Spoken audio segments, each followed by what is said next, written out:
Alright, well, as you can see here, I have my Lyman T-Mag 2 press. This is my chapter 2 of it.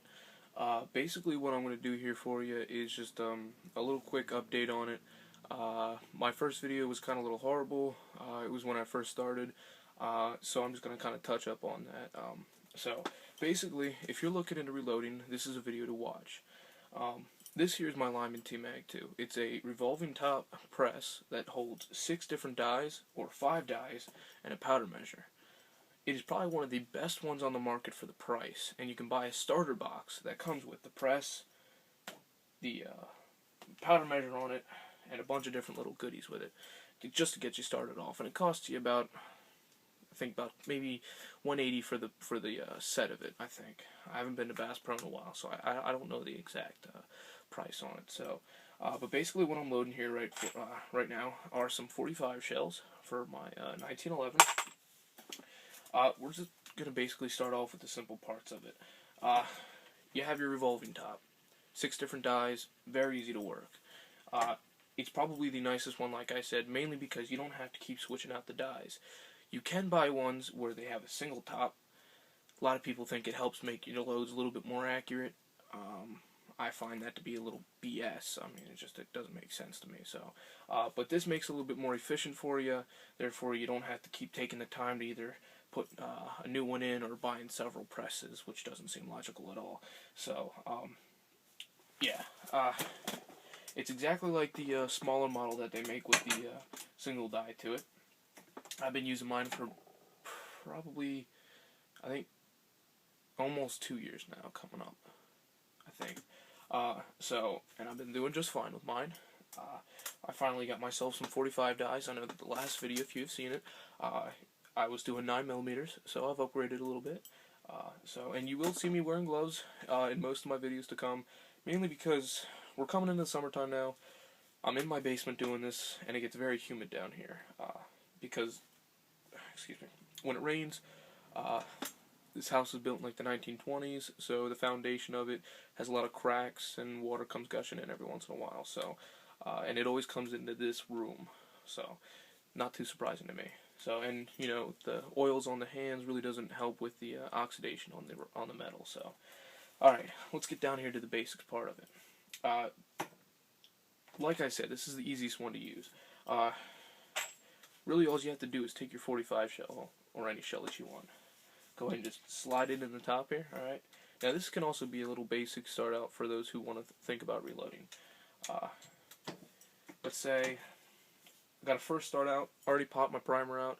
I'm going into widen out or fan out the top, and then put the powder in and stuff. So I go over to my fan, just go ahead and up, fan out the top, move it over to my powder measure, put in my 4.5 grains, I believe, of bullseye powder, and then I go ahead and just grab my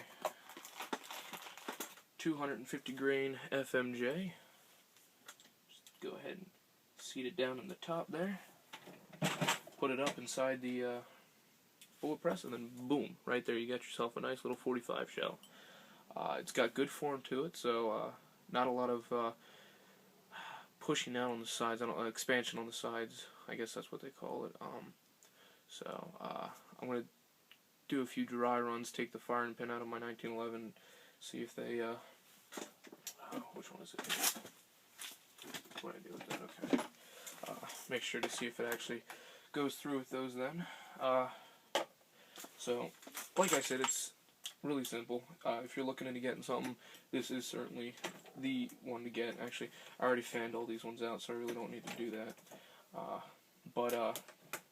It's a simple process. If you're brand new to it and you're not really in it for the accuracy of hand loading, you're just kind of in it for, like, you know, saving the money and whatnot, and a little bit of the fun, this certainly is the way to go, because you can pop out a sufficient amount of rounds in such and such a time, and it's by far not hard at all. Almost anybody can do this, so, I mean, it's a bit of a pain in the butt just to switch it around every once in a while, but it saves you from having to do, like, I know my neighbor, he reloads, and what he has to do is he has to take each shell, put the powder in it, and then seat the bullet, and he'll put them in like a line, and then he'll just go one by one. And, well, showed him mine, and he was a little bit jealous. So, you know, he kind of wishes he had the same thing. So, but I'm not very experienced with a whole bunch of different loading presses. So, this may not be new, but I'm pretty sure it's not new. But you may have noticed this little piece swinging around on the side. That is the primer feed, for those of you who do not know. So basically what you can just do is go ahead and take a little fancy piece of, I don't know what the heck you'd call this, but I had to bend this piece on it, mainly because so that it would work a little bit more properly. You don't have to if you don't want to. You may find it's a little bit easier. So all you have to do is go ahead and pull the pin out down here at the base. Go ahead and kind of put that up about halfway. Do I have any primers in it? Yeah, I do. Okay. I got a load of primer anyway to something for a friend. So go ahead and pop it in there. So, primers tend to fall out every once in a while. I'm still getting the hang of that. Well, the bigger ones tend to fall out. Okay. And then all you would do is go ahead and take your shell. I'm making a couple gauges for a friend of mine. He puts it in your ear and stuff, and he thought it'd be a pretty neat idea. So, kid goes to my school. He wears 12-gauge shotgun shells in his ear. I didn't know that the administration would allow that, but hey, it's pretty cool. So, I don't think they ever really noticed, but they might have. So, just go ahead and pull it up, push it in, and pop it in there. So, yep, that looks good. So then you got yourself a fresh little primer in there. So there's 1 gauge. So I got a couple people lined up for those things. Apparently they're pretty popular. So, yeah. So it's extremely simple, like I said. Very fast process, so that you can move from one thing to the next and, you know, go ahead and just start cranking away, I guess you would say.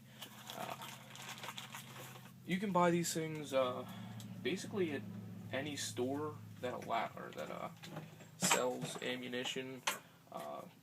You know, Bass Pro, Cabela's, your local stores might even have it. I don't know. They're very cheap too. Well, they're not cheap, but they're a reasonable price. So when you do start reloading, you do end up saving money in the long run. This last trip that I made, don't think I really saved a whole lot because I had to buy fresh shells with it too because I lost all mine out in the field. But I would have saved a little bit because it's what? $20 for a box of 100 of these, and then another $29 for a box of 100 of these. So you do the math. I'll figure it out eventually. But you figure you pay almost $25 for a box of 50 of these things anyway. So 45s at least. So you're saving some money in there somewhere, but not a whole lot. So when you do this though, you gotta buy it in bulk. If you don't buy it in bulk, you don't save as much money. I mean, well, that's kind of common sense for almost everything. You know, buy it in bulk so that you save as much money as you possibly can. So, yeah, you can buy these things almost anywhere. Now, the shells, I don't know that you can buy the shells in bulk, but I know if you go on to, I believe, cheaperthandirt.com has, you can buy, I think, 1,000 of these, maybe 1,000 or 5,000 of these. For a couple $100. It's actually really nice and really cheap, so it really makes it worthwhile. And for those of you who shoot the 45s, you know how expensive it can get, so, and how often you won't shoot them. So I know when I first bought my 45, I bought 2 boxes with it, and I went through those 2 boxes the first time I went out, and then I didn't shoot it for another 2 weeks. So yeah, you know.